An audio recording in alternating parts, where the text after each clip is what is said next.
everybody. Welcome to this very special Broadway Podcast Network Town Hall event. Tonight, we celebrate Legally Blonde, the musical, and we also honor and support Broadway Cares and Equity Fights AIDS. I'm Dori Berinstein, host of the BPN's Deep Dive Broadway podcast and one of the lead producers of Legally Blonde. Before we get started, a little housekeeping. Throughout tonight's event, you'll be reminded to contribute to Broadway Cares Equity Fights AIDS.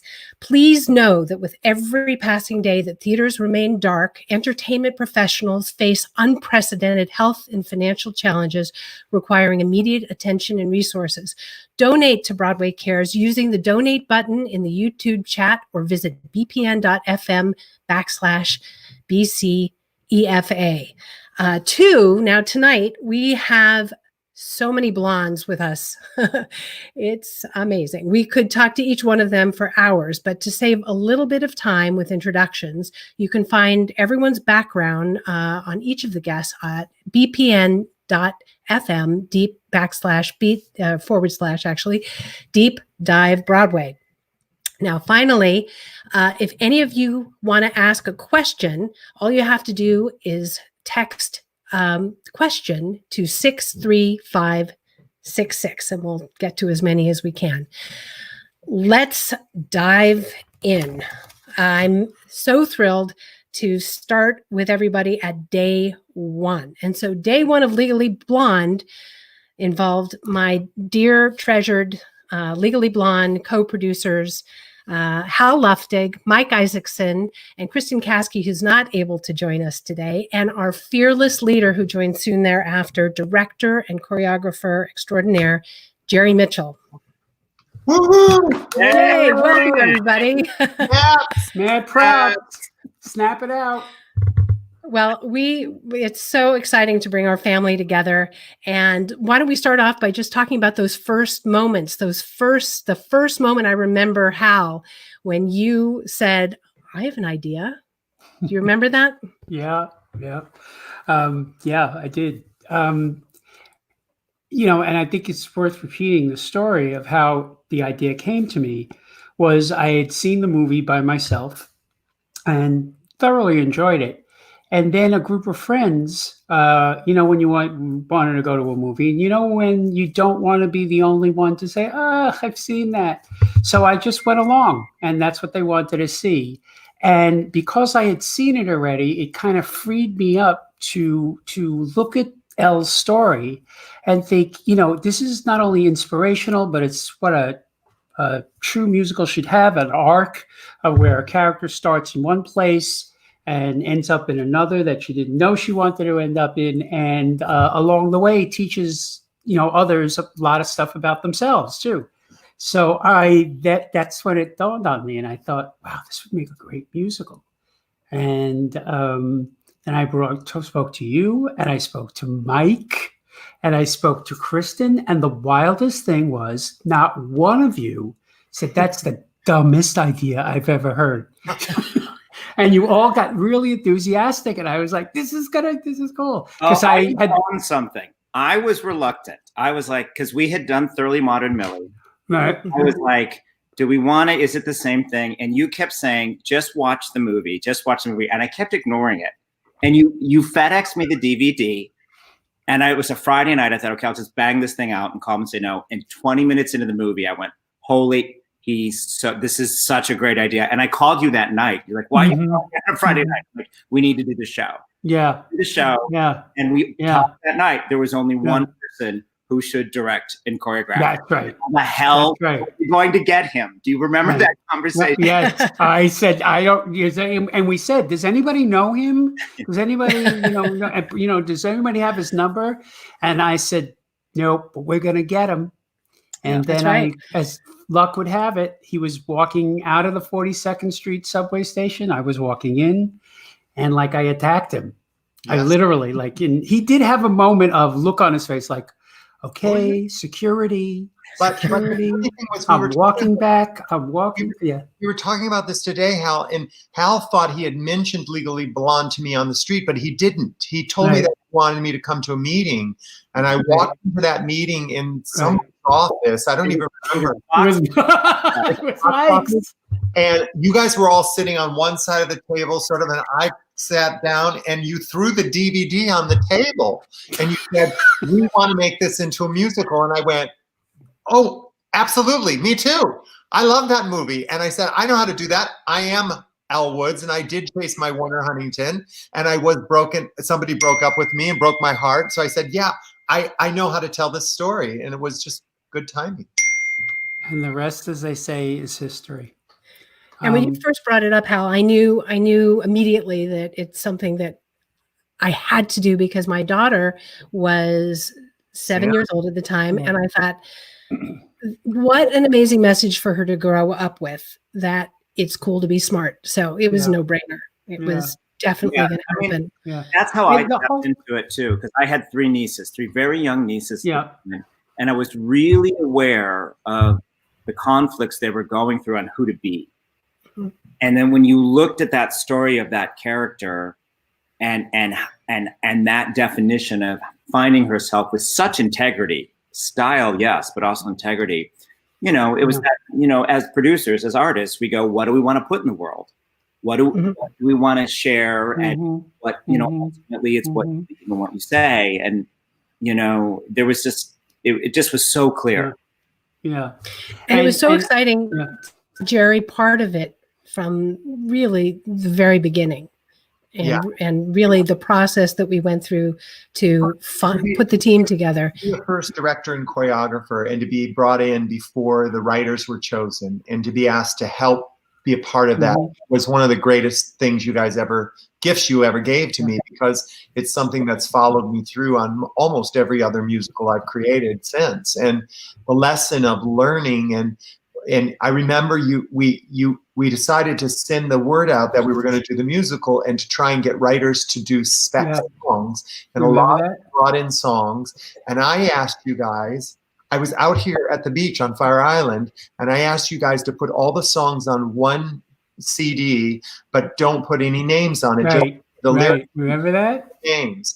And I sat and listened to the songs, and immediately when I heard the song, "Oh My God, You Guys," I knew that was the voice. That was the voice for this musical.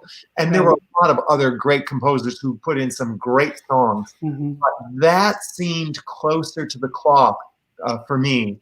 And that's when we called up Larry. A perfect moment to bring in Larry and Nell. Join us, Larry and Nell. Composer versus Nell Benjamin, we're coming Larry into O'Keefe. the room, I just want to, hi guys. I want to say, how seamlessly, if you think about it, in today's world, because we talked a little bit about this earlier, Jerry, was even with, Kinky Boots, and there was always, some angst, until we got the right team. Not with this show, man. We found Larry and Nell on those demos that they put in, and then we needed, I'm sorry. I'm reading double. Laura Bell says your mic is not connected. Don't read those. Oh, okay. Can you hear me? Yeah. Yeah. Okay. Can you Great. guys hear Okay. us? I'm so technology. There was no angst. There was no angst, and this moment of God, you guys hearing those songs that Larry and Nell wrote, I said, that's the voice. That is the voice we need for this musical. Who are they? Let's meet them. But Larry and I had already worked together. We had worked on this crazy little Disney thing called Geppetto, and Larry did all the music for Stephen Schwartz had written it, but Larry, you did all the dance stuff for me, and we actually worked together already once before. Yeah. Well, did we know that, Mike, Dori? Did we know that? Oh, yeah. That's what happens with age, guys. It just goes. But let's have a show of hands, though. I mean, it was a great, easy team to find, but let's have a show of hands of those who remember this opening of the second act, the mariachi number. Come on. Yeah. Remember that? It was the only time I thought to myself, it was was it called Hello Ladies? No, it wasn't Hello Ladies. It was the Elf Senseless It was Track. Elle's mother. Oh. It was how Elle's mom or dad married her stepmother. Oh. Her stepmother was No, a no, no, flight that was- attendant. That actually That was was the Bend and Snap Concord number Yeah. that we wanted to do so badly. And Jerry was like, the I'm idea was already doing 60 Stewardesses in another musical. I am not doing it again. the Dori, premise Dori, was can we the do premise another was podcast? that Can we do Nell another had the podcast? idea that Elle's mom had won the heart of Elle's dad because Elle's dad was a jet-setting businessman on the Concorde, and because the Concorde It had very ceilings are little low, room. Oh, yes. and- We have to do and- the Entree. That's right. That's Because right. Dori, And can we do and another then- podcast of all the songs that we had to cut from the show? oh God, It some would of be them a were great. long podcast. Yes. I think it would to be do that. thrilling to do them because That's a there were mystery. so many good ones. There were a lot of good ones. And So many good ones. Let's And- bring in Heather Hach.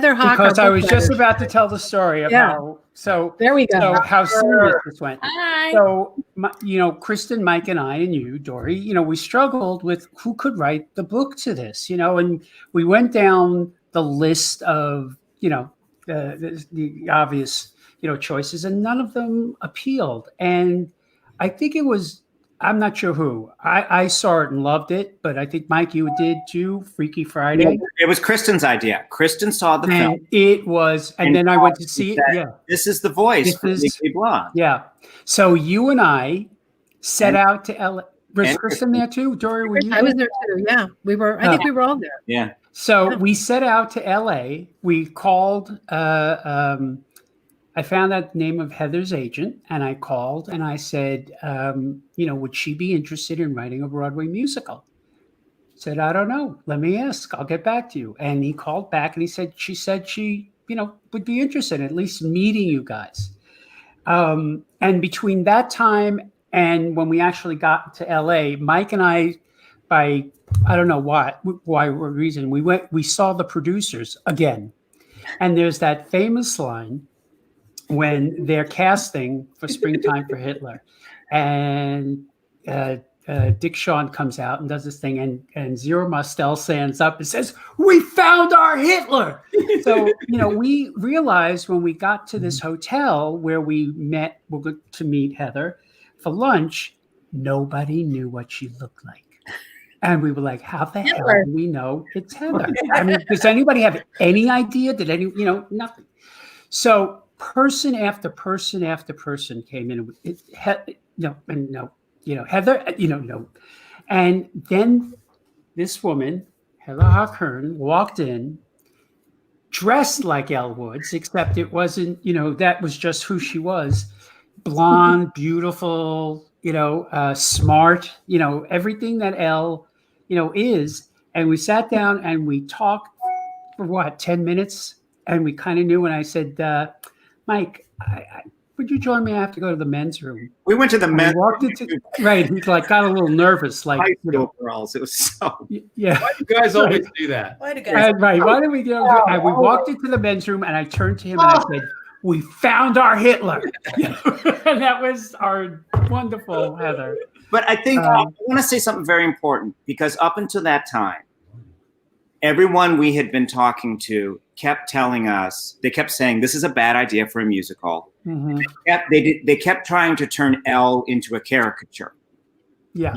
I will never forget the first words out of your mouth, Heather, were, I really love this character. I think she's a great person. Yeah. And Jerry, you had kept saying that. She's the center of the show and she's a real person. We have to find that. And that was the beginning of the show. Of a show. And then you started to tell us a story about a plumber or something that you was totally off in your life, but there you were laughing about it. And we were dying laughing. I remember falling so in love with you all. And I just knew intuitively that these are my people. We were laughing about some exercise thing that was absurd. And I just remember feeling very strongly that this was meant to be. Yeah. Well, we're so grateful that you did, because we felt the same way, and here we are. Here we are. And I should tell our listeners that when we did our tryout in San Francisco back in 2007, Heather had just given birth to Harper in October, the October 4th. So this is like January. So, there she was with a 3-month infant. Well, I've got one better than that. I remember when she got pregnant and she called me and she said, "Oh, Jerry, don't fire me, but I'm going to have a baby." I was 2 months pregnant with her. We're ready to rehearse. I had total denial about the whole Don't thing. worry about it. It'll work I out. remember that. I remember that. Fired Heather because I she was remember that. Legally Blonde, the musical that fired its female book writer. No, that's right, because she was pregnant. Called me worried that I was going to fire her because you were like giving birth like 2 weeks before we were supposed to start rehearsal. Right, yeah. I said, it's not going to be a problem. It'll be fine. Harper was like 2.5, 3 months. Oh, yeah. Which was actually turned out to be a blessing, because while you were watching, rehearsals and tech and stuff, it gave me something to do, to walk in the theater, cradling Harper, and it sort of helped us both. You got to write the show, and I got to like chill out. Yeah, Heather, would you recommend opening a musical with a newborn? Absolutely. I think it really was the secret to my success, and I think you're welcome. Helps get the baby weight off. That's some advice that our viewers can take. It was easy. What, like Get it all done at once? 2 birds. Yeah. Mike, I don't know how we're going to do that with Nancy, but that's a whole different podcast. Yeah. Oh, Dori, I can't hear you. Dori, you're on mute again, babe. Uh-oh. Dun, dun, dun, dun. There we go. Can you hear me now? Are you doing a, no, you're not. That's just, what's in that copper mug, Heather? It's a non-alcoholic Moscow Mule. Well, this So it's is like what, lime juice? an alcoholic Moscow Mule. Did you make Ginger beer. that lime concoction? Yes. Isn't it great? It's What's the idea with that? It's every night. This is my It's delicious. pandemic elixir. Laura Bell Bundy sent around a margarita recipe in anticipation of this event. And we should put it up somewhere. It's very complicated. Yeah. What we're This going is to do exactly is how the show was written. We would Yeah. all be in a room and we would digress and be like talking about over here. Oh, wait. Cocktails. Yeah. And Jerry would say, "Focus, people. Focus, people. We have to work on the show." Corey. Unless we could get Jerry to talk about what he was eating. And then you do a little grilled chicken breast and some steamed vegetables. And I'm like, While the rest of us were picking out on like whatever we could that wasn't nailed down. at one point, I was eating McDonald's, being like, "Oh, great! I gotta get on that." Oh my God. That's so Hal true. and Mike are going to join us at the end to kind of go back to a lot of this, but we're watching. And because we need to know about Laura Bell Bundy's margarita recipe, we're going to bring on yet another blonde. Yeah. And Laura Bell Bundy are Elle Woods. Please join us. Hal, Mike, we'll see you a little later. Okay. Bye. Bye, Hal. Bye, Mike. Hi. There she is. Yay, welcome. I think you're on mute, Laura Bell. There we go. Am I unmuted now? You're unmuted now. Yeah. Hi. It's so good to see you. I know. Oh, hi, Heather, my sister. It's amazing to watch this, and sorry I don't get to chat with Hal and Mike yet. Yeah. Hey, if only we could have more people in the room, it's a little tricky. But it's so exciting to have you all together. And Laura Bell, you look like you could step on stage, even though we were on Broadway in 2007, and not a second has gone by. Amazing. And thanks. I think Botox. Botox did it. And not lately, though. I'll tell you that right now. We were just talking about Heather having the baby and calling me and saying, "You're not going to fire me, are you? Because I'm pregnant. I'm going to have a baby 2 weeks before we start rehearsal." Oh, I remember when she told me she was pregnant, and she was nursing. She was literally like leaving the room to pump and nurse throughout all the rehearsal process. And having just gone through that myself, or I'm still kind of in the midst of that, I have no idea how you were able to write the show. And also mom brain and like that fog, that brain fog of like this, you had 2 babies being birthed around the same time. Yeah. And to try to do that when you have this like mom brain fog, like I can't even imagine. There was a breakdown in San Francisco. Yeah, but that was for everybody. You at least had an excuse. Yeah. We all broke down. We all broke down. Yeah.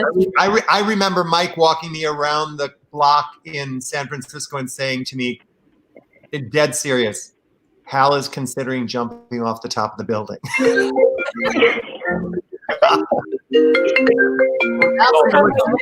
Someone called. Sorry. A call. No, I'm so sorry. Shoot. They want in on it. They want in on it. Hello. That's We're how. we're getting a whole bunch of questions that they want to know the whole audition process for you, and when you finally became Elle Woods. What was that like from your vantage point? You know, we all know, seeing you come in for Elle Woods was just so thrilling. But from your vantage point, what was that like? Well, so my whole story is this. I had done Hairspray with Jerry, and Jerry was a choreographer, and I watched Jerry he pays such attention to detail and work so closely with Jack O'Brien and really just bring the story to life. Like he was so involved and brought that energy, and I would always think like, wow, he should direct. And at the time when the announcement came for Legally Blonde was happening as a musical, I was Kristin Chenoweth's standby in Wicked.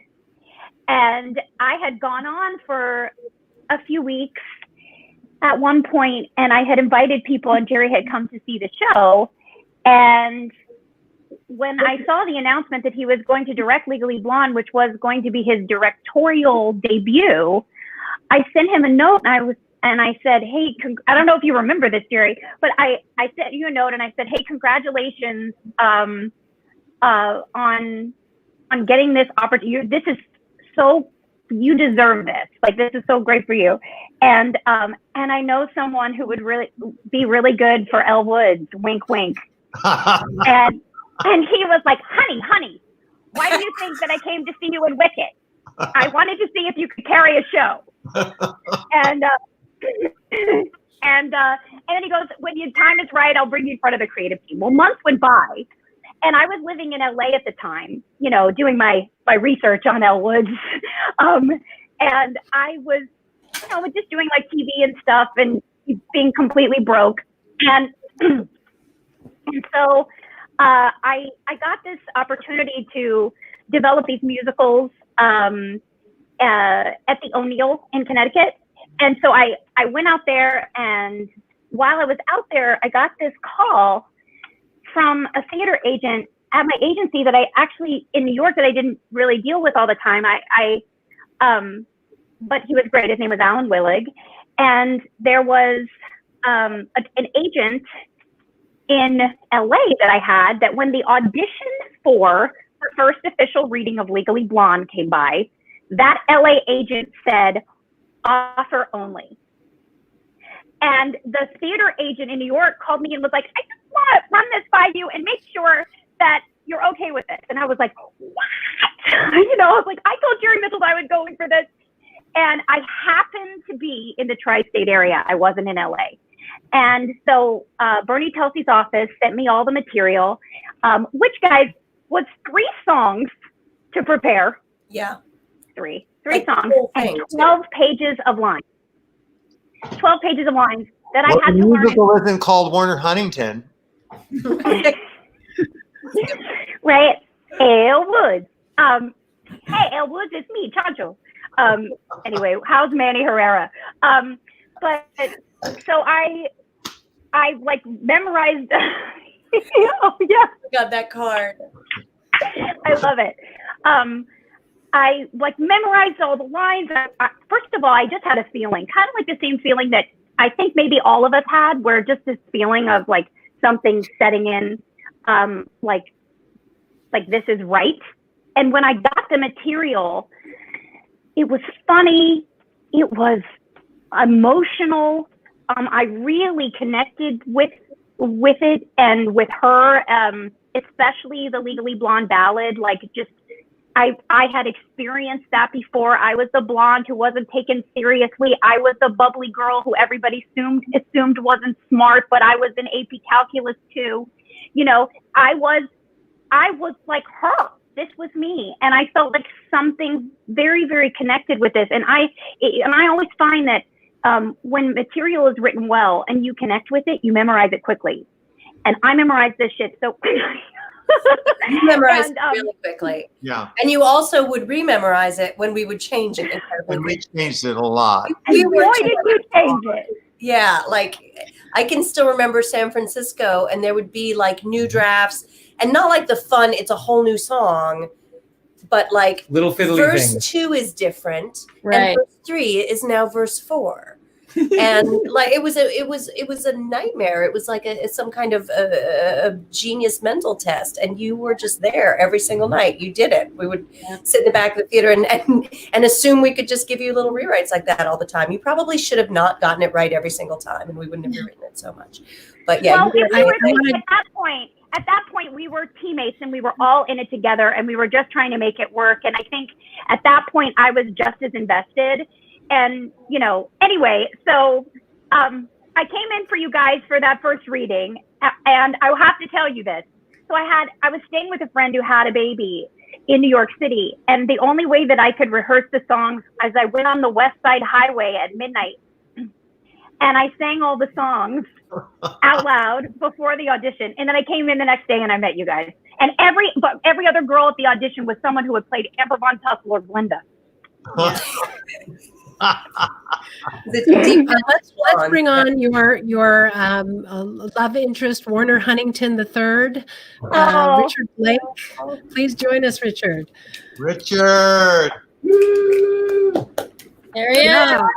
Hey, look at this. Oh my God, you guys. Look at this group. First, I just want to say one thing.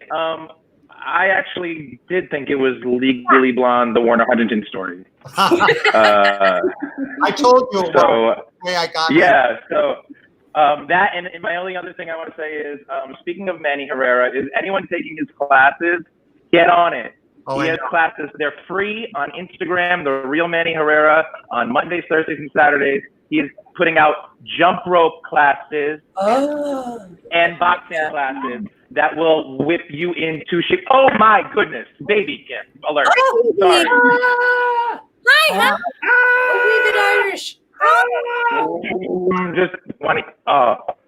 Mine just went to bed. Mine just put himself to bed. He was done playing video games and went to bed. So Video games? Oh my God. It's How later. old is he, Richard? He's almost 9. Oh He's my almost 9, and it's not normal, but in this COVID situation, it's really the only way that he can see his friends is if he or talk to his friends. So we let him, normally during the school week he doesn't get to, but because he gets a little bit of time each night to talk to his friends and communicate and have some playtime with other kids his age and not just me and mommy. Larry and Nell, do you remember writing songs for these two and what your inspiration was? Well, there's a line in the original movie which we thought would be the best title for a song ever. So the original song, which became Serious, the lyric, if I remember correctly, the chorus originally went something like, we want a future that sweet. We need our feet on the ground. A clock is ticking. Time to stop dicking around. Yeah. Stop dicking around. Stop dicking around. Hey guys, isn't dicking around a great idea for a song? And it's like, Yeah. Stop dicking around. Where's the sushi restaurant? Sushi restaurant, because we were like, it's California. Yeah, so we thought we'd be the fancy restaurant. We'd have a backup chorus of sushi chefs. So Serious was almost called Around. So we showed the song. We played it in person for Hal and I think Dori and Oh my God, I love it. and we said, we think that Dick Around's a great title. We think the audiences will be fine with it. I've never seen 4 producers put their heads in the same exact slow motion. No, you can't So say Dick. We love the tune, The tune was fabulous. Recycle it. I think we need to do a concert. I think we need to do a concert of all the cut songs from the song. No, We've done some of those songs, and we're okay with not doing that. We've beta tested that theory. Rockstar. I love Rockstar. We actually did that. Oh wow. We did a version of that. Andy Karl actually sang it once. Orfeh. Andy Karl and Orfeh once sang that. And so we've already found out. We're sparing you that. Richard, you never heard Stop Dicking Around. You never heard that. No, it was gone by the time I got there. Sirius was it was the same at the first reading that we did, at the first workshop that we did. It was Sirius by then. Yeah. So.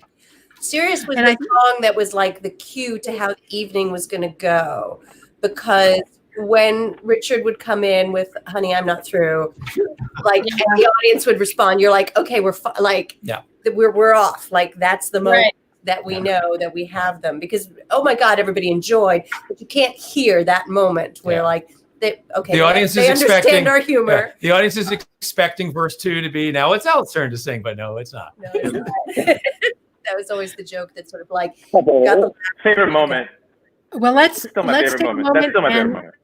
Heather, we're gonna have to say goodbye for right now, and Andy, Karl, and Orfeh are gonna jump in. It's so good to see you. Good to see you. Hey, you know, the other thing that nobody has said about Larry Is Heather gone finally? Oh God! You guys, thank God we got rid of her. Who are you holding? The book. Really? No. This is Samson. Mr. Samson was one of Boo Boo's original brothers that we adopted soon thereafter. Oh. Yeah, he's old. There's and there's Boo Boo. Oh, Boo Boo. Oh. Rest in peace. Rest in peace. Boo. Hi. Boo, the bruiser who could never bark. He couldn't bark. Well, he barked. He just couldn't hear it. He just like, mah, mah. But do you remember all the sleepovers that took place to make sure everybody was comfortable with Bruiser? What were those like? Those were awesome. Chloe Rufus was just the smelliest, drooliest creature on God's green earth.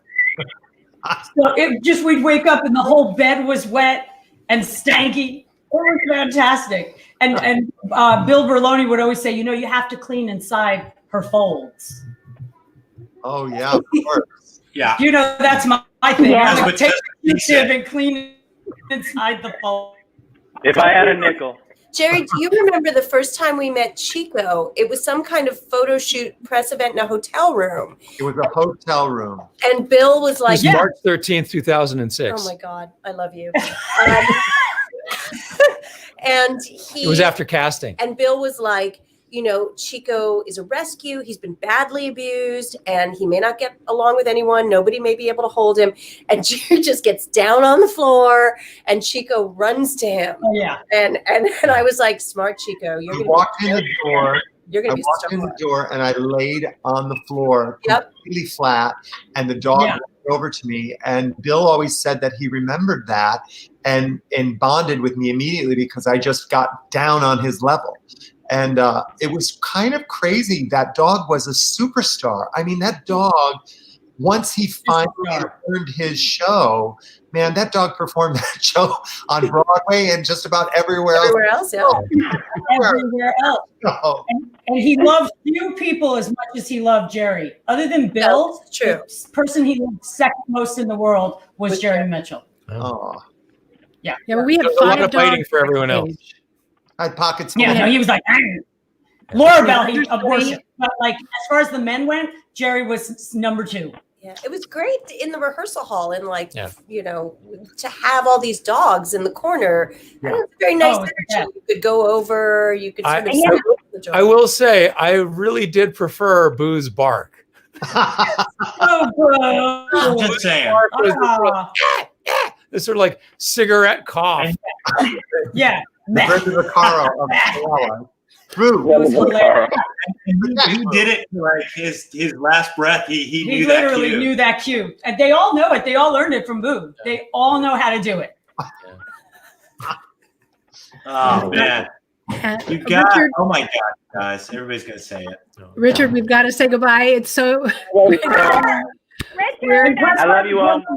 Love you. That was really funny, Richard. That video we made for Dominic. It was incredible. It was amazing. All right, y'all. I'll see you guys later. And Nikki Snelson. You guys, Richard Blake was a great kisser. I just have to say, Richard Blake. Oh, now that he's gone, he kisser. can't defend himself. A great kisser, great lips. Good to know. Well, everyone should tell him now. Even better than Teddy. Teddy, Teddy was delicious too. Teddy was also a dog, guys. Yeah, Teddy was a dog. Teddy was Where's sort of Brooke the Wyndham? beta Where's dog Brooke between Wyndham? the two. Brooke Wyndham, Nikki Snelson, please come on in. I've got a package. She's trying. Do Sorry. you want me to get this Yeah, one? you got it. Okay. We have someone coming. Full disclosure, we have a small child who's trying to bust into show business right now. So. Come on in. Yeah. Do you guys remember, I was listening to you talk about the lyric changes. Do you all remember when we had to do the B-roll in San Francisco and Larry and Nell had given me an entire new lyric for, hey, wait a second, when I beckon, because that's not what it was. So I'm like, Jerry's like, you'll learn it. You'll learn it. I know you. You'll be fine. And Jordan and I were that way. We had those memories. And I said, well, I can't go up there shooting it. And I wrote all the lyrics on my list. Wait, I'm watching you guys on YouTube at the same time. We don't want to upstage you, Nikki. Hi, friends. Ladies and gentlemen, Brooke Wyndham for the next production. Yeah. Mr. Hyper 70. Oh, there you are. Oh, it's nice to see you all. Hey, I'm not on the screen. Get in. I do remember, Orfeh, I do remember you writing the lyrics on your hand and wrist. It was literally on one side of my wrist, so when I'd be like, so wait a second, when I beckon, look how the guys came running. Like, I'm like, Oh my God. I go up to people, I'm going to be like, man, that big did. So I wrote them all, and thankfully I had bracelets and stuff, so you couldn't tell. Yes. And I wrote them so small, like minuscule, but that's what got me through, because you had handed them to me 20 minutes before showtime. You're welcome. Yeah. I was like, okay, so if you ever look really closely at the B-roll, I'm like just very casually giving you drama. Drama. That was how I got through. Orfeh, we cannot thank you enough for you helping us solve a problem, because the reprise is one of our very favorite things where you go, the Irish fear nothing and no one, but it ends with the line, the country of whiskey and love. And we didn't know what to do because we didn't want to just end with the low note and love. So then we said, oh, why not do the country of whiskey and love, which was a very, very cruel thing to do both to you and the audience. But so together we collaborated and we came up with the two notes and love. And it was great to watch the audience go. Yeah, 2 stages. It was my favorite part of the night. Wasn't that song about a dog at some point? How men are like dogs and Yeah. Doorbell knows that. So why can't a man be more like a dog? He's right there. Oh, another song for the podcast, the next podcast. What that when you said the lyrics to me, here boy, there boy, that was Good Boy. Yeah, that was Good Boy. Yeah. Hysterical. Oh my God. Yeah, and Orfeh, remember your oh no, I don't know if you did, if you were, this was before you, I think, because this was in the workshop, but I mean, that song was "Why Can a Man Be More Like a Dog?" and then it was "Bad Idea, Bad Idea." Yeah. Oh, that's right. Bad idea. But That you was said like Rachel Gratz or something. Bad Idea is like a textbook example Of a bad idea. of well, yes, but like it's what I use to try to describe how you know songs must be cut, because we I remember Jerry choreographed this incredible, this Russian feeling, and people were on brooms being carried around, and it was so much fun, and we were all having a great time, and we watched this spectacular, gorgeously choreographed, well-sung thing, and we said, this is not the right song. And it was, but it was so good and entertaining, but you just knew, we're like, yeah, this is not it. And that was... I remember the day you guys came up with Ireland and you brought it in, everybody was like, bing, that's amazing. Oh, hold on. We have a visitor. No, hold on. Oh. it was. I remember. How did our daughter get in your house? Yay! Welcome to show business. What'd you say? Come say hi. Cutie. I think every single day, also, by the way, is blonde so far. Every Yes, every child. Legally blonde babies. Jerry, could you remember how you had everybody in the entire company doing Nikki's jump rope number?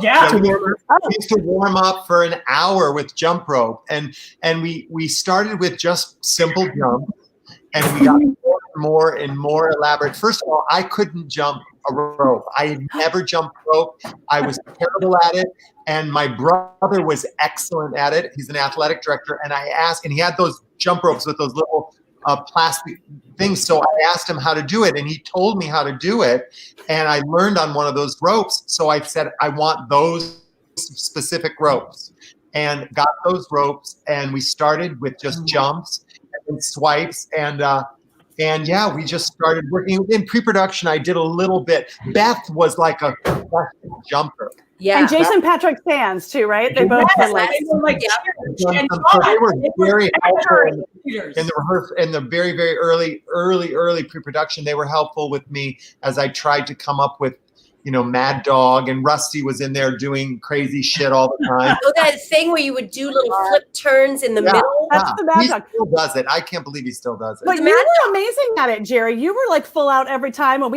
you had Michael Rupert doing it. And Oh my God.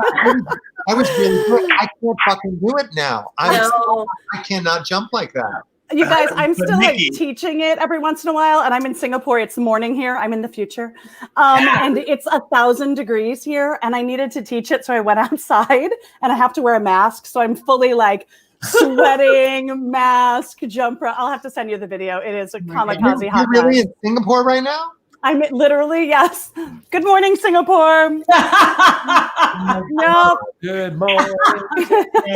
Yeah, we're coming home this week, but I was meant to be directing and choreographing Chicago here right now, and no, alas. Why? Oh, It's well. happening.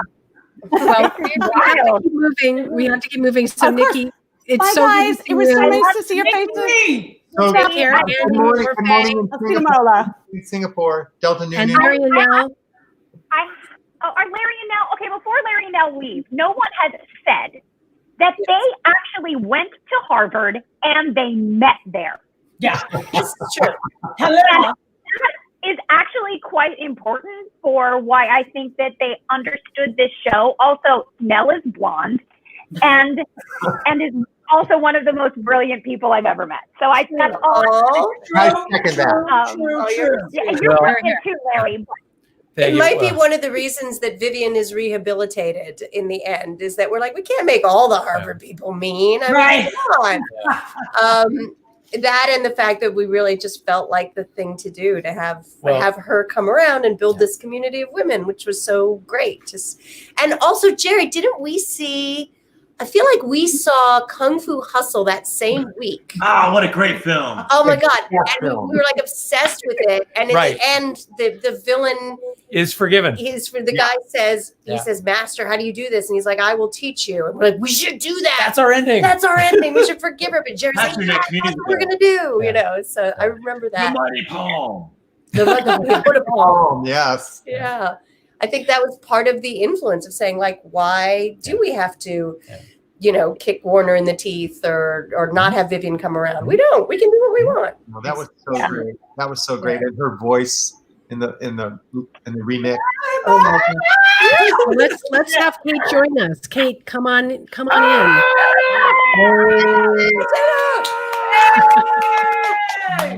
What's up, guys? We're drinking, right? There's there that we're drinking.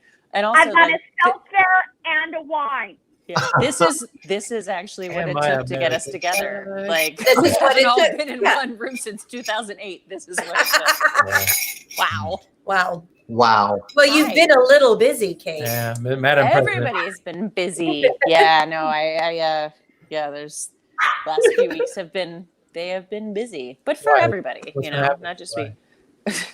Just the entire American theater shutting down. Laura Bell, how you feeling? Did we cover that? I don't know if we covered that. You didn't? No, we have not. I have recovered from COVID, and honestly, I am one of the lucky ones.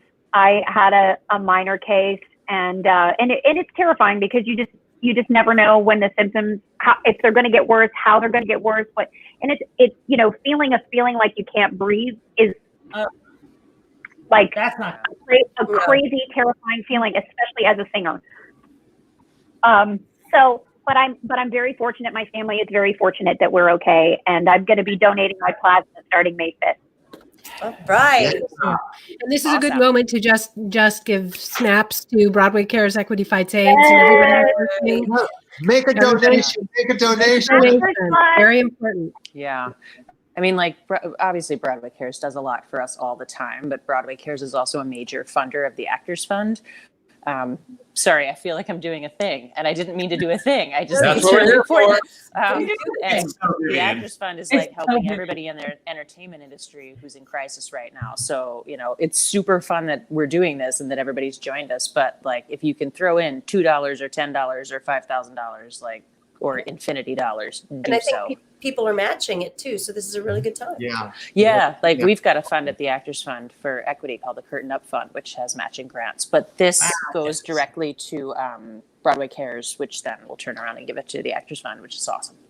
And for every dollar that's being donated today, there's a group of producers who are matching the fund. So wow, that's amazing. Awesome. Thanks, producers. Yay. We love you. Yep. Should we discuss the fact that I still miss All That's Fair in Love and War? Yeah, so do I. I love that song. I love that song, and that's the song I got to watch. Well, we do live in a different world, so there might be an audience now, 13 years later, that might be okay with the lyrics.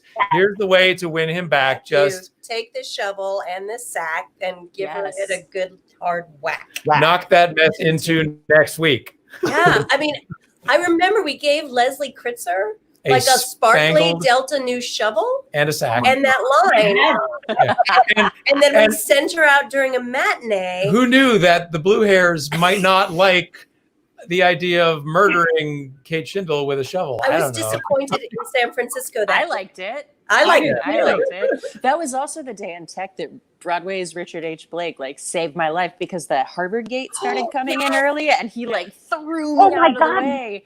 Yeah. No, I mean, I probably wouldn't have died, but maybe I would have died. I'm not sure. It was a big gate. It was a big gate. Yeah. Well, we're getting questions that a lot of people are asking. What's the craziest thing that happened during a show like that? What is the? Oh, I've got one. Yeah. I once sprained the hell out of my ankle in a scene where all I had to do was stand still, and listen. And I started adding this little kick, and then one time I kicked too high and I fell. What about the show where Ron drove the golf cart? Oh my God! Yeah, into the pit. Stage, it was going into the pit. I didn't see it, but I heard he it. Was gone. He was gone. Crazy. Shout out to James Tampliner. Apparently, a tire came this close to his nose. So shout out to James. And the 5 front rows all the way stage left shoved the cart back onto the stage. And Kyle says to me, "Paulette, what's going on?" And I look behind me and I'm going, "I got a vamp." I was like, "I have no fucking idea." And I remember running off stage to grab whatever Yahtzee guys were there. Because you guys may know this, I'm sort of a solver. So I was like, "Oh my God, I gotta go get some stage hands." But by then the audience had because the theater is about community. So the audience actually it's a shared experience. And where are you guys? Where is everybody? Larry and Nell, I know you're in the Village. We're in the epicenter. Because Danger is our middle name. Yeah. Jerry, are you in New York? No, I'm out at the house out on Fire Island. Yeah. And do you remember when Laura Bell, your shoe went flying into row R? I'm wearing the poncho. I'm wearing the poncho. Yes, Dori. Do you remember when my shoe fell off, and when I bend and snap so hard, my wig fell off. Yes, that happened a bunch of times, actually. I know, 3 times. Once in positive, once in bend and snap, and when was the other one? During a ballad. Sorry. during a do you remember the night that the ballad, lady... and it just went. Let's just say you were high energy most of the time. Yeah. So. Do you remember the night that before anybody knew what emotional support animals were, the lady brought the dog and they sat in the front row and and I mean, that would be quirky in any show, but like in our show where we actually had dogs, it was just, everybody was like, oh my God, what's going to happen? But they couldn't and wouldn't move her. And I understand like she needed the support animal, but it was just this like 2.5 hours of, oh my God, what's going to happen with a dog right at the edge of the stage. Well, the dog gets distracted by that dog. But do you remember that Bill, all through every rehearsal and every training process, the dogs were never allowed to go past the proscenium arch because he wanted them to think there was always a wall there between the audience and the dog. Yeah, totally. Oh my God. Go towards the pit. That was part of their training, that they didn't believe that there was they heard it, but they couldn't focus on what was out there. Boo didn't listen all the time, though. But I do remember Chico coming out in San Francisco the first time, and Jameson's head is the only thing you could see coming out of the pit, and he just locked eyes with James. And James, are you going to bite me? Do I have to? But the end of the act happened in the first night in San Francisco. Bonnie, our stage manager, brilliant Bonnie. Bonnie.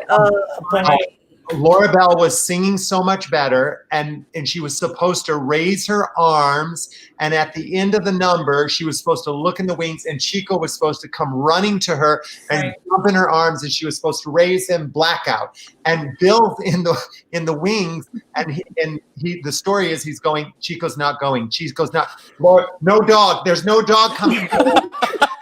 And so Laura hits the note and she's like, what am I going to do? And she jumps in the air, and Bonnie calls blackout while she's in the air. And I'm in the audience and I go, that's the end of the air. That's a keeper. Oh my! That was a happy accident. I do have to add. The happiest accident ever. That's the one thing that Kate didn't add about the woman with the emotional support dog, and Kate, I know you remembered it because you looked at me with your pad while you were on stage, and you were like, she's putting a pee-pee pad down. The dog is defecating. She totally did that. That was the crazy part. She totally did that. But then also, like... Better than not. Wait a minute. Better than using a playbill. How about when Laura Bell and I were in Bend and Snap, and there was a family that had an entire chicken meal that they pulled out. Oh my God! And started eating. I thought that was during Ireland. Yes, because we were in the Was it Ireland, because you started to sing Ireland with touching great ballad. force and intensity. Right in the early rows, and we're like, wow, this is a new take for Orfeh. And then we're like, what's happening? And then we're like, do you smell chicken? Yeah. I know why I thought it was Bend and Snap, because during Bend and Snap, Laura Bell looks at me and we're like miming eating chicken. You bend and snack. And Laura fell out. She fell out. Well, by then the biscuits had come out. I mean, it was ridiculous. Guys, I have a real question. Is it possible that we've made it this far into crazy things happening without talking about the people having sex in the box? Am I the only one that remembers that? Like, there were literal people that got thrown out for having sex in one of the boxes. Wow, I forgot all that. I just was going to not. It was probably because of the UPS guy. Yeah, I think so. Well, on that important note, I think it's a good opportunity to bring in our legal counsel, Professor Callahan. So, Andy and Orfeh, you guys are awesome. So good to see you. Love you. Oh, my God. There he is. Michael Rupert. Michael. Hey guys, how are you? Oh my God. How long have you been listening, Michael? Well, I've been listening the whole thing. I've been listening the whole thing. It's great. It's great. I'm so happy to see you, Michael. Michael was this solid rock for me as a first-time director on this musical. I felt I didn't know what the hell to do with Blood in the Water. I had no idea what I was going to do with it. And it was so above my intelligence level, written by the brilliant Larry and Nell. And I kept thinking, how in the hell am I going to, because I was a dancer and a choreographer, and I wanted to do, Gay or European for Blood in the Water. Basically, I was that staging in my mind. And then I thought, oh, wait a minute, you don't have to do anything. Let the actor tell the story. Let the audience hear his wit and charm in this lyric. And it ended up being something that I loved so much because I had so much trust in you as a musical theater superstar to sell the number. I'm serious. Well, thank you. Thank you. That scared me the most about the musical because I didn't know how to do it. Well, it was really funny because when I first got Blood in the Water, and which I really did love, but when I first heard it, I thought, like, after all of this incredibly energetic, youthful music and all of these people and these jumping around, and absolutely, this is what I thought when I first day I walked into rehearsal was these people are like, first of all, I was the old guy, so I thought these people are all so young and so bloody brilliant. I mean, there was the depth of talent in that cast was unbelievable. But anyway, I thought, like, yeah, you're such a hack. Is Blood totally. I'm a cheap entertainer. But there was no one like you. When you came into the audition, you were the first person who got that this is effortless for this billionaire lawyer genius guy. Well, that's and nice. that all you had to do was come in and be in a really good mood because you're a fucking billionaire. Well, and that was it. Well, but I even, I don't know if you remember this, Jerry. When we were in San Francisco, there was a moment when I even came to you and I said, is what I'm doing with Blood in the Water, is it enough? Because again, the audiences were just already loving the show so much, and again, there was so much energy in this show, the way it was staged, the way it was performed, and here I'm just coming in and kind of doing this like laid back, sleazy lawyer guy who's like really the villain, and I'm thinking, like, is this going to be good enough? I mean, literally, of all of the things in the show that I think taught me some lessons, I think Blood in the Water taught me a whole nother thing as a director, trusting the writing. And that the writing can handle the work if you've got the right person delivering it. And it was a real eye-opener for me. I really think I mean that. We had worked together before on putting it together, right? On the Sondheim show, yeah.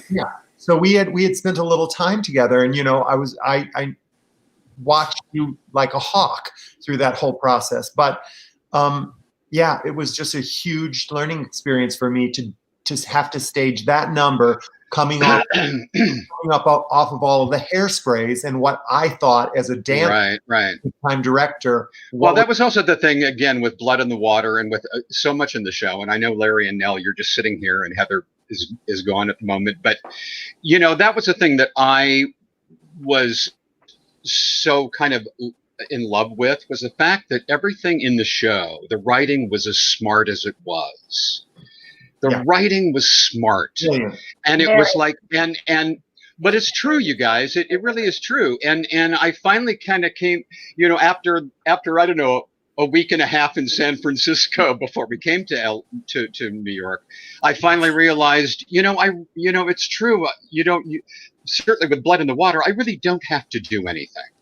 All I have to do is talk and sing these words and look at these people and just,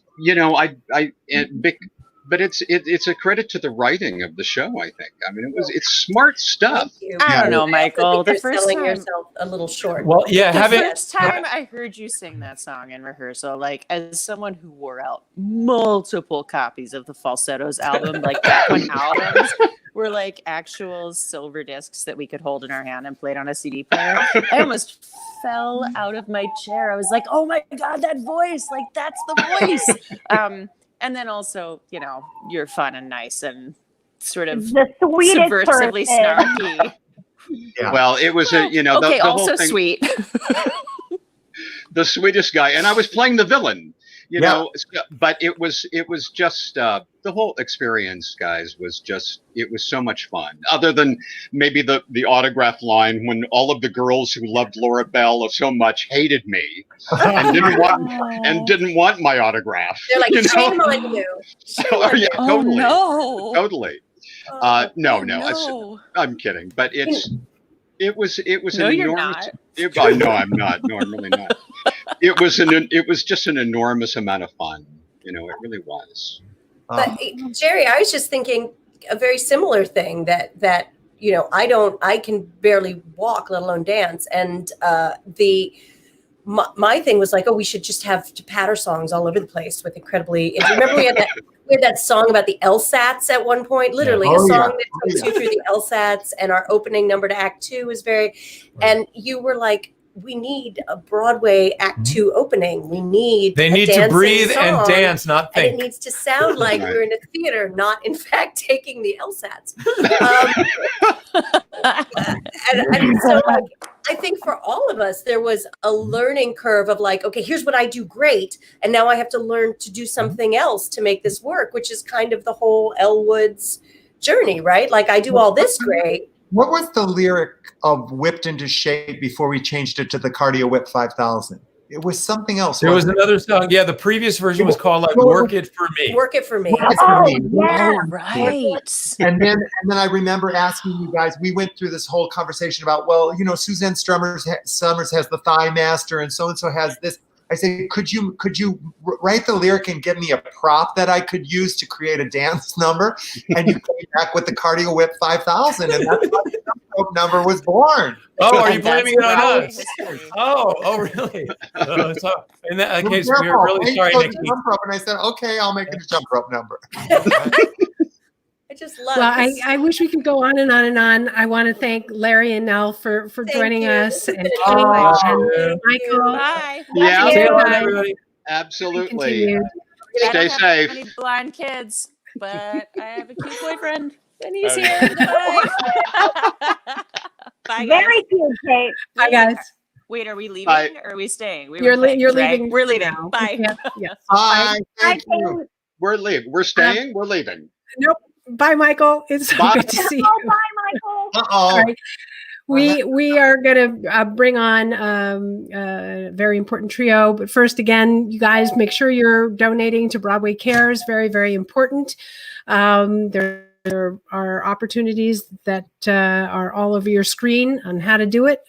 Definitely go for it. And now it's thrilling to be able to bring onto our stage our Pilar and our Margot and our Serena. Please join us, Annaleigh Ashford. Asmeret. Oh my God, Annaleigh. Hello. I decided to come in costume tonight. She brought the trouble. I'm in costume tonight as Margot in 2020. What do you have in your hand? Oh, it's the shovel. Oh my God. That is so funny. Oh, yeah, my I can't believe you have it. That presented to me my last show, and I oh my God.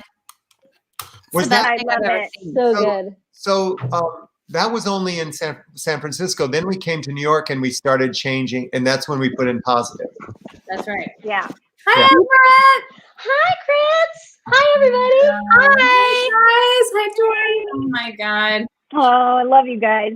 I love you. Wow. Wow. Here we are.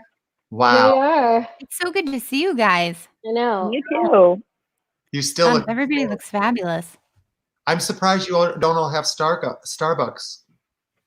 Well, tequila. I made a drink. They should have been in your Starbucks cup for I know. the trial. Oh yeah. And that red coat. I want that red. Where's that red raincoat? Can we track that down? Red, white, and blue. Yes, those costumes. I love my coats. Yeah, deliver that. That's Greg Barnes, who I spoke to today. Greg Barnes, man. How's he doing? Great. He's great. Do you guys remember the green python boots I had that got cut after one performance, not actually rehearsal in San Francisco? Did I cut them? Maybe. It doesn't matter. But I still I have wanted them. them for myself. Do you remember the party bike? Do you remember the party bike that got cut? Where's the party bike? Where is the party bike? I forgot about it. And Kate's like, you have to talk about the party bike. I'm like, I don't remember I don't even think I remember like 3 things from San Francisco. That'll tell you. Oh my God. For the audience members who don't know what a party bike is, and when we were creating this show, there were these bikes that you sit on and everybody sits in a circle and pedals madly, but the bike moves in one direction. It's called a party bike. And I saw them in Times Square. We had them for like about 4 months in Times Square. I said, what a great way to have the Delta News, Margot, Serena, and Pilar ride in on a party bike during Chip on My Shoulder. And we got one specially made. And it was pink and it was fabulous. I think it cost $16,000. And we were in tech rehearsal. We didn't even do a performance. We were in tech rehearsal and we were all on it pedaling and it's coming out so damn slow and it gets to the center of the stage and I turn and I go, we have to cut the party bike. I don't think we'd get through that with straight faces with these two. I can't imagine. We would be a mess. Do you remember? A disaster. Do you remember when we almost fell in San Francisco through the hole and basically saved our life? Yes. We were like, and then we turned around and you're like, stop. We almost fell through the hole.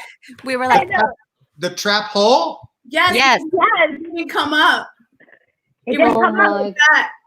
That was terrifying. That elevator that would, terrifying. There was a time, in the Legally Blonde ballads, when Kristin is coming up in the door. With the door. I remember that. And it was a week before I was leaving the show, and the door did not come up. And I almost walked into it, and but also Kristin was supposed to start singing. And the music was going. And of course, James Sampliner can't see what's going on because he can't see that there's a hole. He just sees that no one's coming up. And so I just started singing like lyrics that were like from the first reading or the workshop when there wasn't an Emmett at the door. There wasn't even Emmett. A crazy brain that can remember everything. I just was like, it just like started rolling out. And then suddenly he goes, like suddenly I hear, there she is, intern of the year.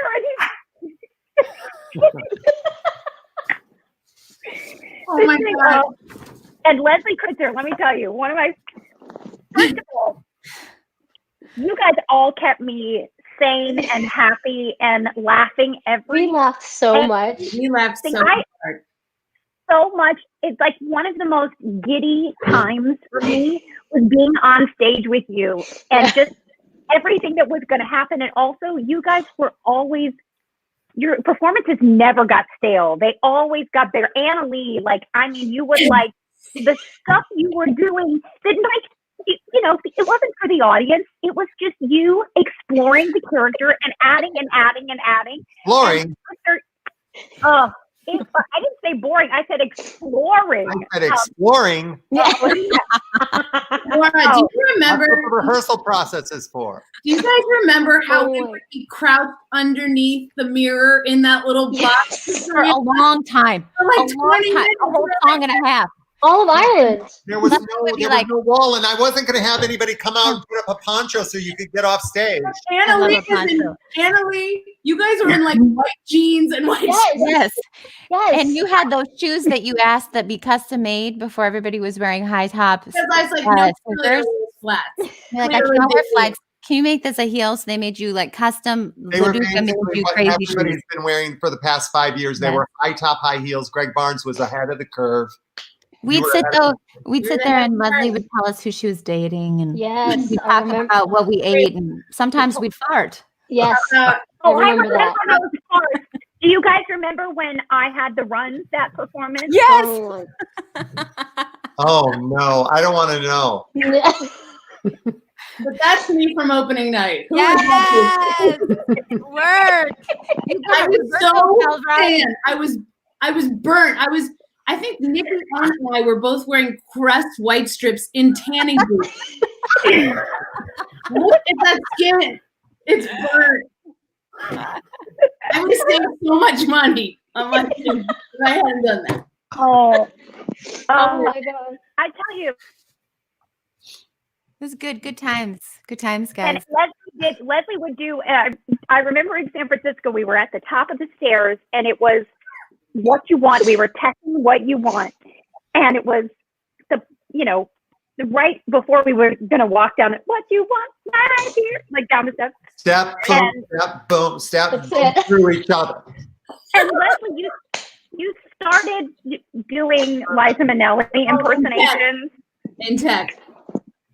And we also worked on that candle thing forever. Remember, we stand with the candles in rehearsal. We never got it right for like the longest time. I don't know.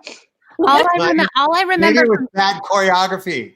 All I remember in San Francisco is standing in the lobby doing that candle choreography and then moving on to new lyrics and new choreo for Love and War. Love and War every day. 2 hours every day. Every day. In the lobby. I remember being like, is this carpet safe? We spent a lot of time on it. Nobody'd been in that theater for a long time. Laura, I lay on it. And the bunny outfit. I'll never forget the first time we saw you in that and how She's glorious. so good. Oh my God. That's how the poncho came into existence. Greg had built the bunny costume, and you looked like $1 million. $1 million. You were walking on from stage right in a bunny costume, and I wanted to make you enter the party, and there were no doors. There were just these two things, and so I said, Greg, can you get a poncho that I can give to Paul, and Paul can stand like this and sneak in from the side and appear closer to the center of the stage when she comes in the bunny costume. He said, sure. And he made this poncho. It's basically a blanket with a hole in it. And I said, Paul, just go on and take it over to that side by Galen and them, and just hold it up and say, hey, you guys, I just got back from Guatemala. Look what I got. And then Maribel, run in. That's so funny. That was how oh my God, all those things. I totally remember that. Oh, hey, where are you guys, Leslie and Asmeret? I'm in New York. Where are you? New York. Jersey. New York. Great. New York. Great. Great. LA. LA. Fire Island. The house that Elle built. The house that Elle built. That's so fabulous. It's true. This is the house that Elle built. That's amazing. Oh, I love that. Hey, Jerry, is that the shirt that I made with your picture on it? That was my shirt with my face on it. My opening night gift in San Francisco was a picture of the poster with Jerry's face, because Jerry would always say, "Let me be you." So I let him be me, and I put his face and then on. That's our poster. And that's from Paul's dad and mom. Yeah. For my birthday. And then this is I loved all of your opening night gifts, don't get me wrong, but this is still my favorite one. It's amazing. Carlos and their child. I can't. That's too much. Guys, by the way, Mark Bruni texted me and he said, I can't believe that shovel says anus. And I was like, it doesn't say anus, it says Delta News.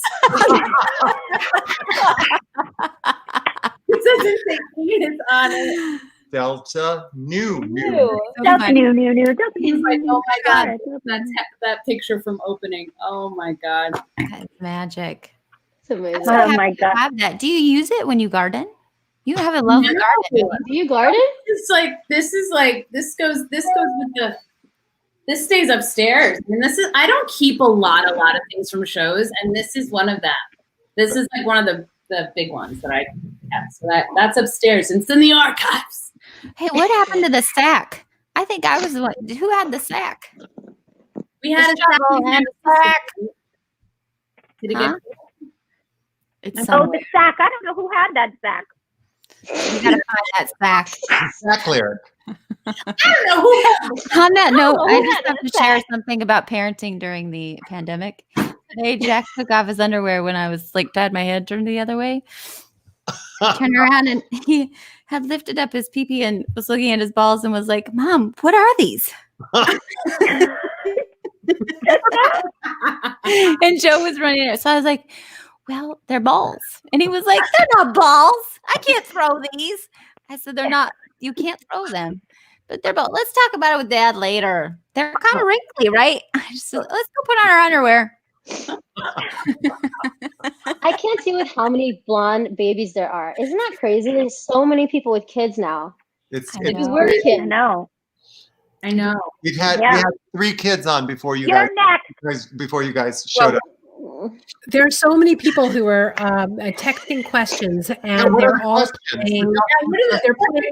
They're playing all of you in their school productions, and some of them are online right now during quarantine. That they are doing Legally Blonde, which is really extraordinary, and they're looking for advice. So, could each of you give us a little guidance to for all the kids out there who are playing Serena and Pilar and Margot and Elle Woods? What words of advice do you have for everyone listening? Annaleigh, go first. Okay, I guess I do. Oh, thanks. I would say, first and foremost, what does your character want? No matter who you're playing, you got to figure out what that character wants and figure out how you're going to get it. And it's right in front of you. It's right in front of you. Front of you. Front of you. Yeah. Leslie? I agree with Annaleigh, and I would also say make it your own, regardless of what we all did with our characters and what our versions were. Make it your version. Exactly. Have fun with it. Bring the best of you to it and have a blast. I would say too, because it's easy to fall into the trap because the characters can be over the top, that it's important to find the truth in the material too and stay grounded. Ding, ding, ding, you know? Like, I mean, when I first started, I was probably the other way, because I was like, wait, I can do this. But once you come from that place of truth, then you can layer on and add, add more campy or like the bigger comedic details to it. But I think it's important to keep it truthful. Yeah. Laura Bell? Yeah. Well, I think that it's basically like what Asmeret is saying.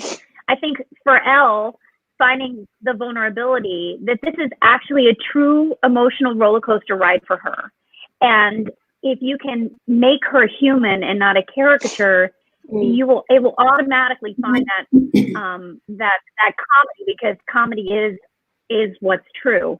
And it's tragedy plus time. And there's all these tragedies that Elle goes through. So keeping her grounded and real and finding the heart and remembering that Elle is actually serious. She's just very serious about silly things. And so the transformation is when she becomes serious about serious things. I also think everyone loved your version of Elle because you fell in love with Laura too. Like, yeah. I'll never forget being in the rehearsal room watching you and Kristin doing that scene. Remember the first time we watched the door scene? We wept. And it was just like you wanted them to win. And I think the Delta News, they all feel the way we feel about Laura. We love her and we love each other. And I think that's a big part of it. And we were present. All of these characters were based on real people. Yeah. Don't forget. And that's the most important thing, finding the truth and finding the reality in the characters and playing that first and not just trying to make a joke of everything. And then the other thing that these amazing actresses all said and were able to find on their own and was the fun in the great writing that was there. There was such great writing in Legally Blonde, the wit in the lyrics. Yeah. And, so being able to believe that you can talk to a chihuahua and the chihuahua can talk back to you, you have to believe that. And you believed that, Annaleigh, and it was funny because you believed it and we believed it too. Yeah, so, that's where you got to find the truth. Find the truth. I also will say too, like we've done a lot of shows, between all of us. And one of the things that I remember that was such a gift is that I remember with you three, especially, like everyone looked each other in the eye. We were always present. Like when you said our performances were never stale, it's because we were all so present. you know, and something would like, you know, go wrong, or there's someone would go up on a line or something. We were just always there with each other. And that's an important thing too, is you're a team, you know, and it's important to feel safe with the people that you're on stage playing with. Totally. Amen. And I think everybody, like the show was set. We knew what numbers we were going to. We knew what we were doing, but there was a little room to grow and to find our characters better.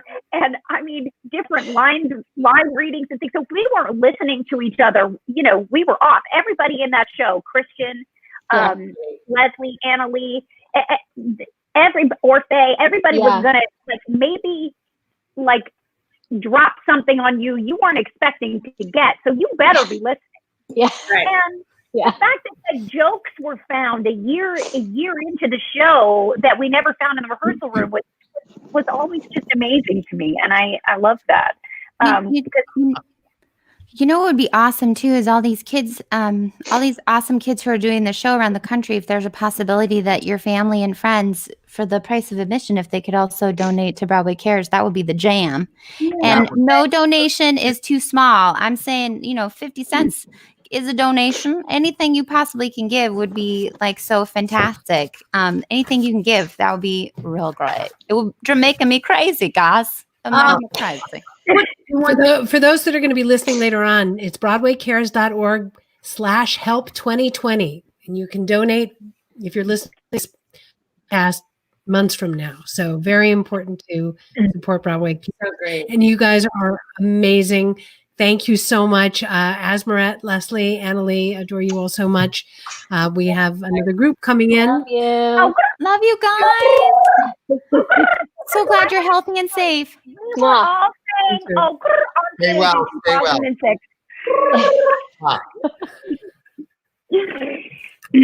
So we have Becky Golfzig, who was with the company from the very beginning and stepped into your shoes for a long time and has been comfortable recently. And Kate Weatherhead. Hi. Oh, Kate. And hi. Hi. This has been so much fun to watch while I waited. Yeah. I remember Becky being in the original company and then me getting to tell her that I wanted her to do the national tour. At intermission of a show. Was that what? I don't remember when. Oh my God. You came to the dressing room. I remember being able to tell you and how exciting it was for me to be able to tell you because I loved you so much. And then of course the tour became a huge success, much bigger financially success for the production that then launched London and Australia. And I remember you were backstage in a quick change and fell and broke your foot, I think, right? It was after a show, after curtain call at the Kennedy Center, just walking to my dressing room. And I picked up the phone and I called Laura Bell and I said, "What are you doing? You need to help me. You need to go out to the tour immediately because she has broken her ankle. You need to fill my big toe or something." And you did, didn't you go? Didn't you go like the next day? Well, no, Jerry, you left me a message at 6 o'clock in the morning. I had a call from Jerry Mitchell. I just want to keep in mind that when I was 28 years old, I woke up at noon and I lived in Nashville. And so I get this, honey, what are you doing tomorrow? Can you come to Washington, D.C. and can you do this? And I'm like, oh my God, what? I hadn't done a show in 6 months. It wasn't in my consciousness. I was like, can I do the show? Do I remember it? Do I remember the lines? I flew out the next day and you know, Becky, I think I do remember seeing you because I remember seeing you. No, you came back. So the show was going on. One of the other women was doing Elle. So one of your understudies was playing Elle, and then and your other understudy Rhiannon had fractured her leg, so that's why it was like there was only one cover, and like we all know there was, you know, they were gonna have to start like just going deep, you know, just getting people to Yeah, that was crazy. That was crazy. Oh, and I felt so awful for you. And you know what happened when I was doing Honeymooners? When we took it out of town, I broke my big toe. Oh, it's the worst. So I know how it is. It's the worst, and it's devastating. And but you were so good in the show too. I saw you in the show, and you're so fantastic, and your voice is flawless. Yeah, you sang the crap out of it. You're very kind. Thank you. It was so fun to do. And and DB was in it, wasn't he? Mm-hmm. Yeah, who's now my associate director on everything. I love it. Amazing.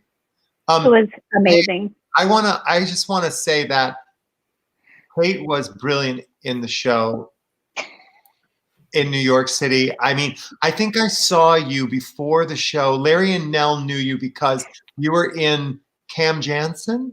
Yes. Yeah. Yes. I came to see the show. Oh, that was you?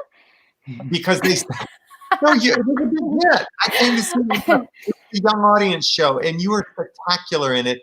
And I put you in the show as a Delta Nu / Chutney. When you walked on stage in that JJ. Hi, Natalie. Hi, Thank you for joining us. Enid. outfit and that wig, I was like, Greg Barnes, oh my God, you have created an entire character. Yeah. Yeah. The entire character. I'm going to try to tell this story very quickly, but I don't know if you remember this, Jerry, but the very first time we ever read through the script, when we got to Chutney, that role actually had not been assigned. And Larry stood up and he was like, "Oh, that's Kate Weatherhead." And I was like racking my brain trying to think, like, in the movie, who is this? And I went right to Raquel Welch, not Linda Cardellini, because I was like, Larry knows I'm a character actor. Like, I'm just doing everybody a favor. And I did like my best 65-year-old Raquel Welch until we got to the line, duh. And I was like, oh, I think I've made a mistake. And so I went up to Larry at the end and I was like, who is this person? How old is she? And he was like, oh, she's about your age. So I went home that night and I was like, I want to be in the show. And I just screwed up like this little morsel that was given to me. I got to take a big swing tomorrow. So I spent the night being like, how can I make myself indelible to this production? And that's why you got that character. Oh my God. Oh my God. So good. That day you came in and you did the walk and the look and like no one could keep a straight face. Everyone was crying. Everybody. We couldn't get through it. It was over. Everybody was done. Yeah. Well, anyway, thanks for letting me do it that second day. Oh my God. Are you kidding me? Just joined us. Natalie. And look, I'm still trying to get the technology. I've been what I thought was logged into the waiting room for like 20 minutes, but I then realized I never actually entered the room, so it's going well. I have two things I have to say really quick. Well, three, which is like, oh my God, you guys, I love you all so much. There's been so much Legally Blonde love that's been happening, like resurgence on the Instagrams and them watching the MTV, and like it just really warms my heart. I literally got like tears in my eyes. I know, a surprise. When we were talking about the end of Act 1 and Bonnie calling it in the blackout. So beautiful. And also that picture from Matt and Manny followed me on tour. I took it on tour. It was in like every one of my dressing rooms on tour, and it lived in my dressing room at the Hirschfeld for the 5.5 years I was there for Kinky. Nikos and Carlos and their young child. Yeah, and their young child that they borrowed from somebody in Wicked. I mean, Yeah. It's so good. So good. I remember Natalie's audition for the show. We were at the Telsey office, and we had lost Donna, who had done one of the workshops, and we needed somebody, and I needed somebody immediately for Enid. And I was auditioning people, and do you remember this? Were you there, Dori, at the audition? Yes. And she came in audition, and she left the room, and I stopped the auditions. And I looked at everybody on this side of the table. I said, I want to hire her. She's the girl. She's it. I want to tell her right now. And they said, yeah, we love her too. We love her too. And so I literally just went right over to the door, and I said, Bernie, can I tell her? He said, yeah. So I opened the door and I said, Natalie, come here. We're starting rehearsal in 2 weeks. Can you play the part? Ball, boo-hoo, tears. Yeah, I believe her exact words were, "Will you join us on Monday?" And I legitimately died. I was deceased. Everything has been a ghost apparition since. Yeah, it was amazing. It was amazing. Glad you came into the room. It was an amazing, amazing audition. And then Natalie was an amazing Paulette on the national tour. Yes, she was. And she made Kinky Boots too. Oh, girl. Becky and I really put it down all across the country, man. That was like, here's the other thing I will say that I know is true, having been a part of both families, like very deeply, getting to do like San Francisco and open and make my debut with everyone. And then to get to like be on tour and know all of those fools who are amazing and incredible. Like everybody who has been touched by this show, I swear to you, the companies like are out of control, and everybody is still like considers each other family. Even if you haven't seen somebody in a long, long time, that connection is like so real and like is beyond. I mean, it is like a sisterhood, but throughout the entire company, like everybo's Delta News, and it just that really rings true to me from both companies.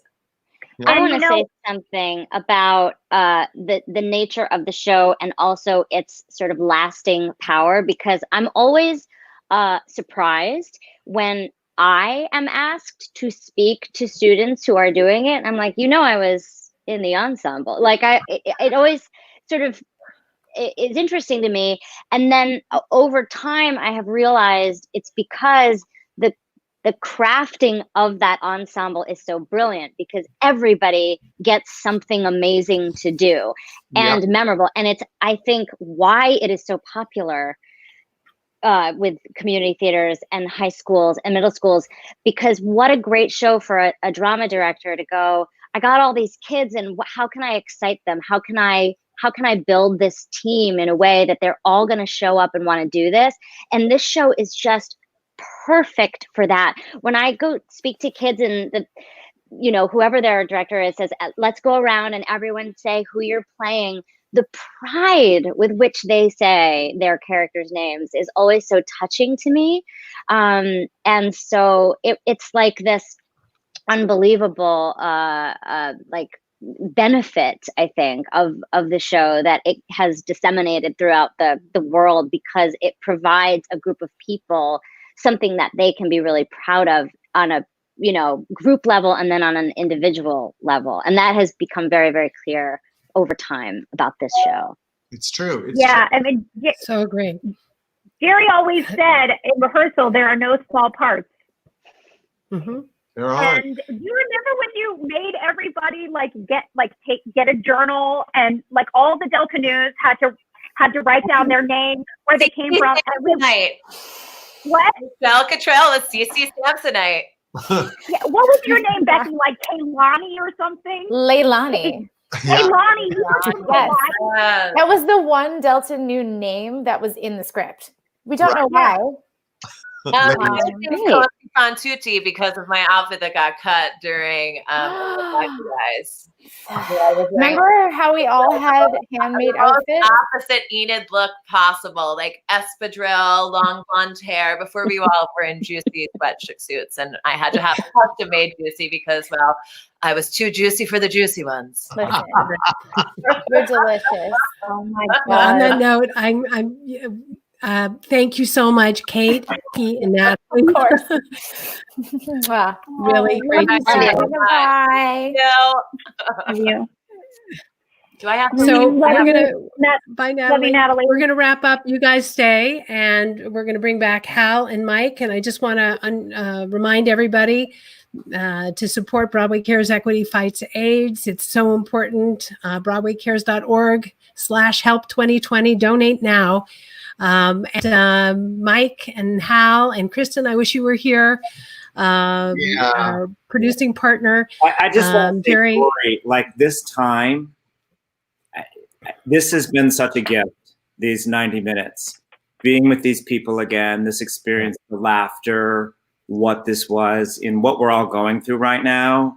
Boy, I'm just so grateful to you for bringing us together. And I really want to echo what Kate said, because this show, it's like the longer it's been off Broadway, the stronger its legend and power has kind of become, because there's so many people who have done it and seen it and created it themselves. I went up to University of Michigan last year, and they were doing a student production, and they asked me to come. Same thing, sort of, Kate, and we're talking, and this, and I asked them about themselves, and the most powerful stories of them telling me what Legally Blonde the musical meant to them. Young women, men, everything, like the soul of the show, and listening to all these people and how it was created and everyone together. And this is why it's lasted.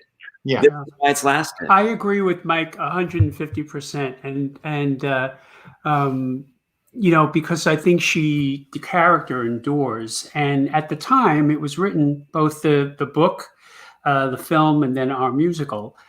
It's interesting to look at what Elle represented back then, and oh, there's Elle, and I can't help wonder, if we reimagined Elle for the current time that we're in, not necessarily the COVID time, but where it's the Me Too, and we don't think of blondes as dumb blondes anymore, but, women, strong women, powerful women, leadership women.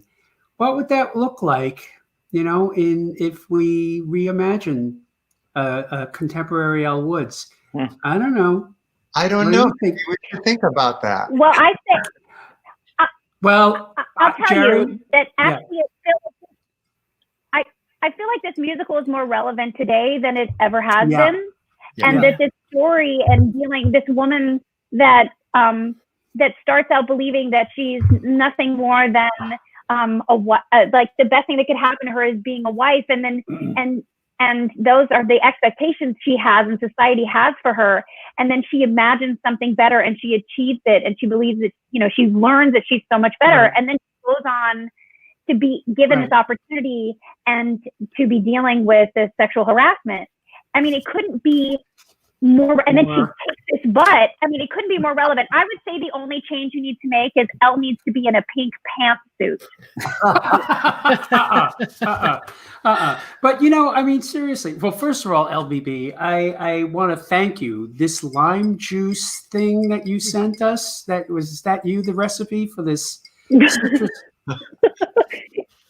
That's the Laura Bell I remember, but it's like fantastic. But seriously, at the time we did this in the 90s, the real issue was, that females at that time and before had to dumb themselves down. That was the whole impetus of us.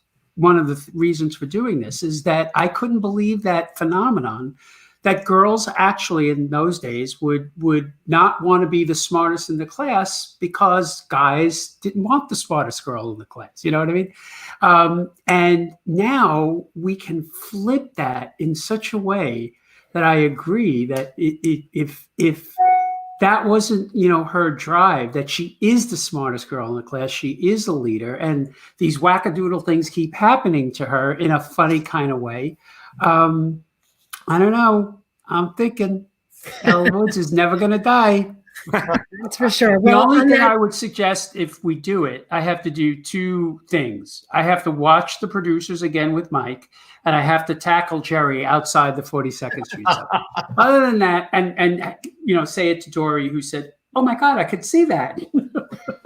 Yeah, for sure. Well, on that note. Dori, what a blessing this is. Thank you, Dori. Thank you, Jerry, Laura Bell, Mike, Hal, Kristin. I know you're listening, and everybody who was on a special event podcast. And today. please. And all members of our Legally Blonde company on stage and behind the curtain who were not with us today. If only we could keep going for hours and hours and hours. We wanted all of you to be this.